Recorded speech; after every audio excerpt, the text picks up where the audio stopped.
Thank you, Mr Deputy Speaker. I'm very pleased to rise to speak on this motion to commemorate the 100th anniversary of the landing at Gallipoli and to join in this debate, which has been characterised by many fine contributions, including the one we've just heard from the member for Herbert. Every Anzac Day, Mr Deputy Speaker, is an opportunity to reflect on the sacrifice and service of so many men and women in the First World War, the Second World War and many other conflicts in which Australians have fought.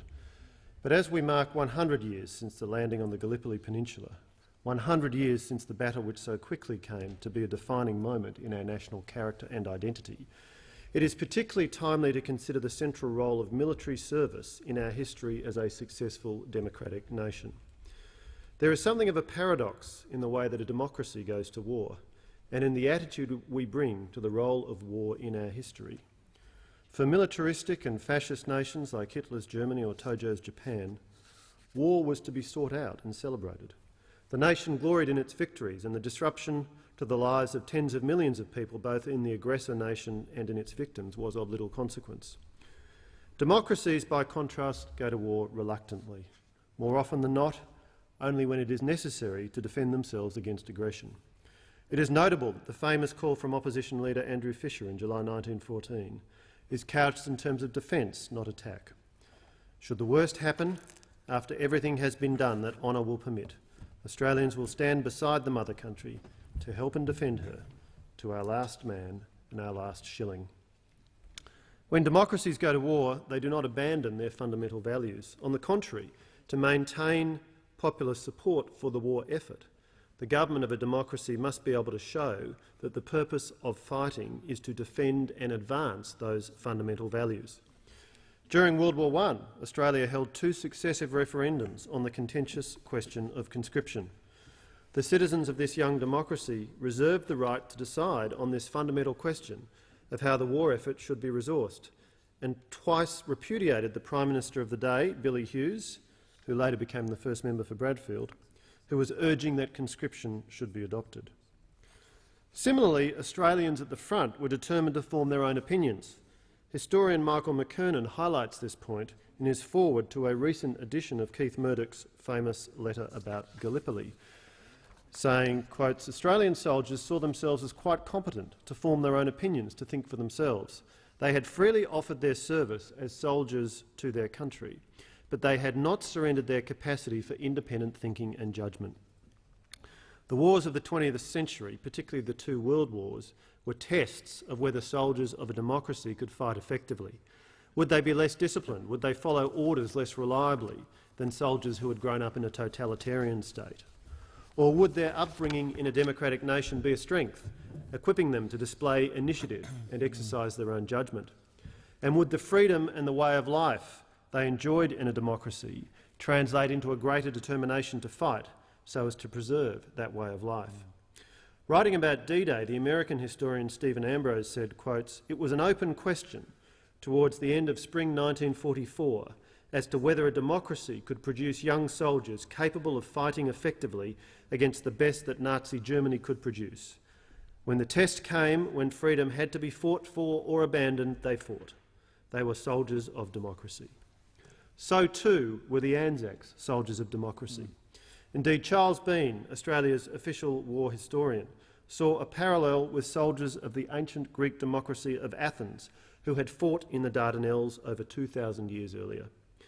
Let me quote from the biography of Bean written recently by Ross Coulthart. Quotes, "Bean was drawn to the stories of 5th century BC Athens because they fit his mythologising of the Anzacs. Just as in ancient Athens, the Australia they were fighting to defend was a new democracy with similarly high-minded ideals." Close quotes. Anzac Day therefore marks the anniversary of a campaign which occurred early in the life of Australia, in a war we were fighting to defend the ideals embodied in our nation. If this is one reason why the Gallipoli campaign looms so large in our national consciousness, another is that it forms part of a war in which Australians decisively demonstrated their capacities as effective fighting men. Gallipoli itself was a military failure, but later in World War I, Australians were involved in decisive victories, particularly the Battle of Amiens on the Western Front under General Monash. The most successful aspect of the Gallipoli campaign was the way it ended, with an evacuation in December 1915 carried out largely without the enemy realising. Perhaps a strength of democracies in war is that it is harder to hide military failures from public opinion, and in turn the armies of democracies cut their losses more quickly than the armies of totalitarian nations. That is not to say it was at all easy for journalists reporting on the Gallipoli campaign to get the truth out.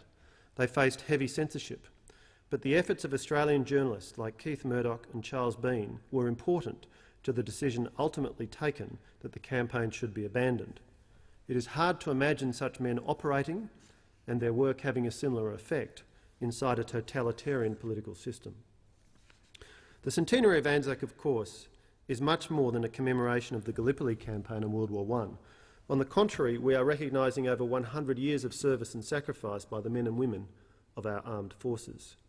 We are also marking the fundamental importance of the wars in which Australians have fought, and particularly the two world wars, in shaping Australia as a nation.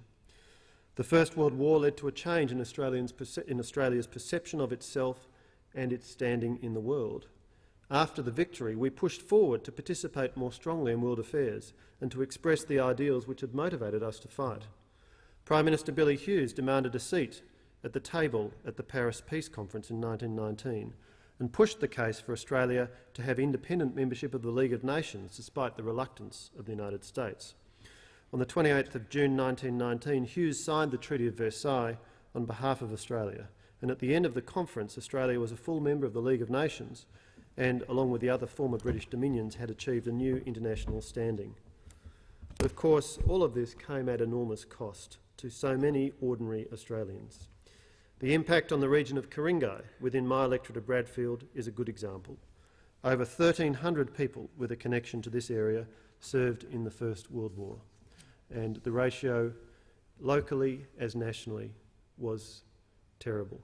Around 1 in 5 did not return. Every aspect and institution of Australian society was fundamentally affected by the First World War.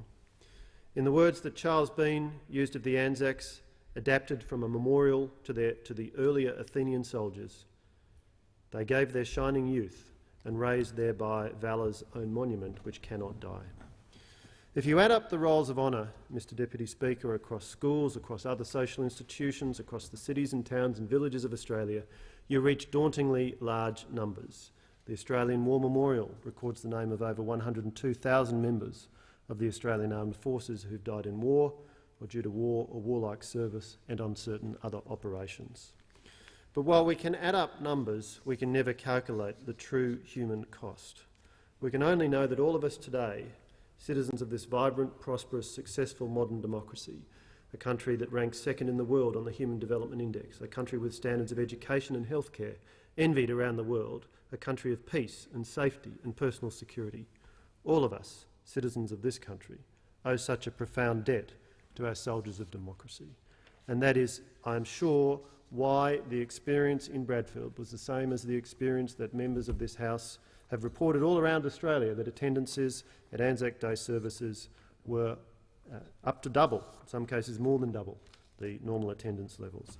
And in the functions or the services that I was privileged to attend in my electorate at Roseville RSL on Sunday the 19th of April, at Pymble Ladies College on the Friday the 24th of April, at West Pymble Public School also on Friday the 24th of April, at the dawn service at Roseville RSL on Anzac Day, at the services at Wahroonga and then at Turramurra, organised by the National Servicemen's Association, at the service at the Kokoda Memorial in Wahroonga, at the Knox Grammar School service and ceremonial cadet parade on the 26th, at the commemoration service at St Martin's Killara, also on the 26th, at the commemorative service at St John's in Gordon, a church with strong associations with the 18th and 2nd 18th Battalions, the first of which known as the Ku-ring-gai Regiment, and containing the battalion cross from World War I carved on the battlefield